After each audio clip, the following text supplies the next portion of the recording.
جن بندوں کو اللہ تعالیٰ یہ مبارک مہینہ عطا فرمائے، یہ اللہ کی اس پر بہت زیادہ مہربانی اور کرم نوازی ہے، اور ان بندوں کو اللہ کا خاص شکر ادا کرنا چاہیے۔ فرمایا یہ برکت کا مہینہ ہے، رحمت کا مہینہ ہے، صبر کا مہینہ ہے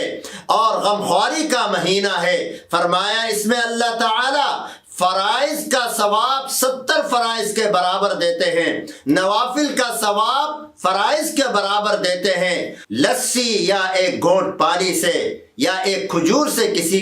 کو افطاری کرائے تو اللہ تعالیٰ اس کو اپنے حوض میں سے اتنا پانی پلاتے ہیں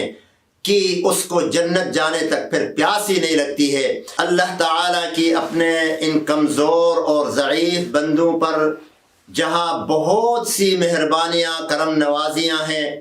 وہاں ایک مہربانی یہ بھی ہے کہ اللہ نے اس کو مختصر وقت میں زیادہ سے زیادہ اعمال کا ثواب دینے کے لیے، بڑے سے بڑا اجر دینے کے لیے کم اوقات میں زیادہ برکت رکھی ہے، اور ان اوقات کو اللہ نے مختلف حصوں میں تقسیم کیا ہے۔ تو اس میں سے ایک خاص وقت رمضان المبارک کا مہینہ ہے، اور اس میں خاص طور پر شب قدر ہے۔ اس حوالے سے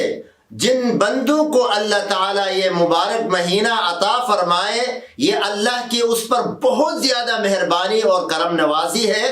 اور ان بندوں کو اللہ کا خاص شکر ادا کرنا چاہیے۔ اسی لیے اس ماہ مبارک کی آمد سے پہلے جناب نبی محترم صلی اللہ علیہ وسلم نے صحابہ کرام کو جمع فرمایا، اور خاص طور پر اس ماہ مبارک کی اہمیت بتائی، عظمت بتائی، برکت بتائی، فضیلت بتائی، اور پھر اس کے تناظر میں اس ماہ مبارک میں کیے جانے والے اعمال کی طرف اشارہ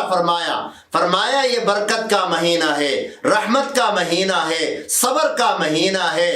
اور غمخواری کا مہینہ ہے۔ فرمایا اس میں اللہ تعالی فرائض کا ثواب 70 فرائض کے برابر دیتے ہیں، نوافل کا ثواب فرائض کے برابر دیتے ہیں، اور فرمایا کہ جو اس کے اندر اپنے کمزور لوگوں پر، اپنے زیر دست لوگوں پر دست شفقت رکھے، نرمی کرے، ان کے ساتھ آسانی کرے، تو اللہ تبارک و تعالی اس کے ساتھ خصوصی مہربانی کا معاملہ فرماتے ہیں۔ اور پھر جو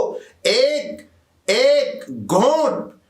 لسی یا ایک گھونٹ پانی سے یا ایک کھجور سے کسی کو افطاری کرائے تو اللہ تعالیٰ اس کو اپنے حوض میں سے اتنا پانی پلاتے ہیں کہ اس کو جنت جانے تک پھر پیاس ہی نہیں لگتی ہے۔ اسی طرح فرمایا کہ اس ماہ مبارک کے اندر اللہ نے وہ فضائل اور وہ چیزیں رکھی ہیں، وہ برکتیں رکھی ہیں کہ پورا سال، حدیث میں آتا ہے کہ اگر انسان کو پتہ چلے کہ اللہ نے اس ماہ مبارک میں اس کے لیے کیا کچھ رکھا ہے تو وہ پورے سال تمنا کرے کہ کاش یہ پورا سال جو ہے وہ رمضان کی طرح ہو جاتا، پورا سال ہمارا رمضان ہو جاتا۔ اور پھر اس میں روزے داروں کے لیے اللہ کی طرف سے یہ اعلان ہے، فرمایا کل عمل ابن آدم له یضاعف الحسنة بعشر امثالها الى 700 ضعف قال اللہ تعالی الا الصوم فانه لی وانا اجزی به۔ فرمایا کہ بنی آدم کے ہر عمل کا ثواب اس کو ملتا ہے، دیا جاتا ہے، لیکن روزہ جو ہے اس کا بدلہ صرف میں ہی دوں گا، کوئی دے نہیں سکتا۔ اس کو سارے اعمال کا بدلہ جو ہے 10 سے لے کر 700 گنا تک، جس کا جتنا اخلاص ہوگا، جس نے جس اخلاص کے بقدر عمل کیا ہوگا اس حساب سے اس کو ملے گا۔ 10 سے شروع ہے، 700 گنا تک اس کو ملے گا۔ لیکن فرمایا روزہ اس کی کوئی حد نہیں ہے، اس کے ثواب کا کوئی ٹھکانہ نہیں ہے، کوئی عدد نہیں ہے، کوئی حد بندی نہیں ہے۔ فرمایا چونکہ روزہ انسان میرے لیے رکھتا ہے تو میں ہی اس کا اپنے حساب سے اور اپنی شان سے اجر دوں گا۔ یہاں ایک سوال پیدا ہوتا ہے کہ اللہ تعالیٰ فرماتے ہیں، یہ حدیث قدسی ہے کہ روزہ میرے لیے ہے، الصوم لی وانا اجزی بہ، تو بھائی باقی اعمال کس کے لیے ہیں؟ ہم نماز کس کے لیے پڑھتے ہیں، تلاوت کس کے لیے کرتے ہیں، صدقہ خیرات کس کے لیے کرتے ہیں؟ وہ بھی تو اللہ کے لیے کرتے ہیں۔ جواب یہ ہے کہ روزے کے اندر انسان اپنے تقوی کا اعلیٰ معیار دکھاتا ہے، تقوی میں حد کرتا ہے،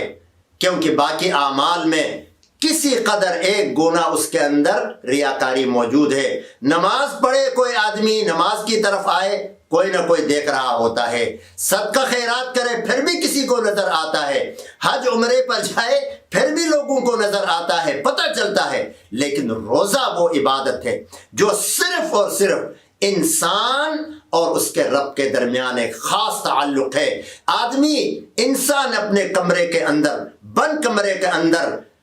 چھپا بیٹھا ہے، کوئی نہیں دیکھ رہا ہے، بھوک لگی ہے، پیاس لگی ہے، بیوی موجود ہے، خواہش ہے، طلب ہے، کوئی دیکھنے والا بھی نہیں ہے، ٹھنڈا پانی موجود ہے، سخت پیاس لگی ہے، بھوک لگی ہے، کھانا موجود ہے فریج میں، لیکن انسان روزے دار بھوک کی قربانی دیتا ہے، پیاس کی قربانی دیتا ہے، خواہش کی قربانی دیتا ہے، رب کے حکم کو نہیں توڑتا۔ اس وقت بھی اس کے دل میں یہ بات ہوتی ہے کہ ٹھیک ہے، یہاں دنیا کے سارے ظاہری رکاوٹیں کوئی بھی نہیں ہیں، لیکن میرا رب مجھے دیکھ رہا ہے۔ یہ ہے تقوی کا وہ معیار۔ تو رب فرماتے جب بندہ تقوی کا یہ معیار لے کر آتا ہے تو پھر وہ اس قابل بنتا ہے کہ اس کو میں اتنا دوں، اتنا دوں، اتنا دوں کہ اس کا کوئی حد و حساب نہیں۔ اسی لیے روزے دار کے حوالے سے آپ صلی اللہ علیہ وسلم نے فرمایا کہ روزے دار کے لیے جنت کا ایک خاص دروازہ مقرر ہے، باب الریان جسے کہا جاتا ہے۔ اعلان ہوگا کہاں ہے روزے دار؟ روزے دار کھڑے ہوں گے، آئیں گے، جنت میں داخل ہوں گے، فیقومون، جب وہ داخل ہوں گے، کھڑے ہو کر آئیں گے، داخل ہوں گے تو وہ دروازہ بند کر دیا جائے گا، کوئی اور داخل نہیں ہوگا۔ اسی طرح روزے دار کے بارے میں آپ صلی اللہ علیہ وسلم نے فرمایا 5 نعمتیں میرے امت کے روزے داروں کو ملتی ہیں، حالانکہ روزہ اس سے پہلے بھی امتوں پر فرض تھا لیکن ان کو یہ نعمتیں نہیں دی گئیں۔ فرمایا میری امت کے روزے داروں کو اعطیت امتی 5 خصال فی رمضان لم تعطہن امت من الامم قبلها، رمضان میں میری امت کے روزے داروں کو 5 نعمتیں دی گئی جو پہلے کسی امت کو نصیب نہیں ہوئی۔ فرمایا ان کے روزے دار کے منہ کی بدبو اللہ کے نزدیک مشک سے زیادہ پسندیدہ ہے، اور فرمایا کہ روزے دار کے لیے اللہ تعالیٰ جنت کو روزانہ سجاتے ہیں، فرماتے ہیں کہ قریب ہے کہ میرے بندے اپنے اوپر سے یہ تھکان، یہ تکلیف، یہ پیاس اور یہ مشقت دور کر کے تیرے پاس آئیں گے۔ اور فرمائے کہ تصفد فی مردۃ الشیاطین، سرکش شیاطینوں کو رمضان کے اندر پابند سلاسل کر دیا جاتا ہے۔ اسی طرح فرمایا اور آخری رات میں ان کی مغفرت ہوتی ہے۔ اسی طرح اس امت کے لیے اللہ تعالیٰ نے رمضان کے اندر بہت کچھ رکھا ہے، تو انسان کو بھی چاہیے کہ روزے کی حفاظت کرے، اپنے ناک، اپنا منہ، اپنا کان، اپنے آنکھوں کی حفاظت کرے تاکہ روزہ خراب نہ ہو، ورنہ روزہ خراب ہو جائے گا۔ اس ماہ مبارک کی فضیلت کو مد نظر رکھتے ہوئے ہمیں شعبان سے تیاری کرنی ہوگی، اور رمضان آتے ہی مکمل تیاری کے ساتھ رمضان میں داخل ہوں۔ پہلے دن، پہلی رات سے عبادتیں، تلاوتیں، تراویح، صدقہ خیرات، ذکر اذکار میں اپنے آپ کو مصروف رکھنا ہوگا، اپنے اوقات کی حفاظت کرنی ہوگی۔ اللہ تعالیٰ اس ماہ مبارک کو ہم سب کے لیے برکت کا، رحمت کا اور مغفرت کا ذریعہ بنائے، اور اللہ تعالیٰ ہمیں کہنے اور سننے زیادہ عمل کی توفیق دے۔ اللہم صلی علی سیدنا محمد، یا رب صلی وسلم دائما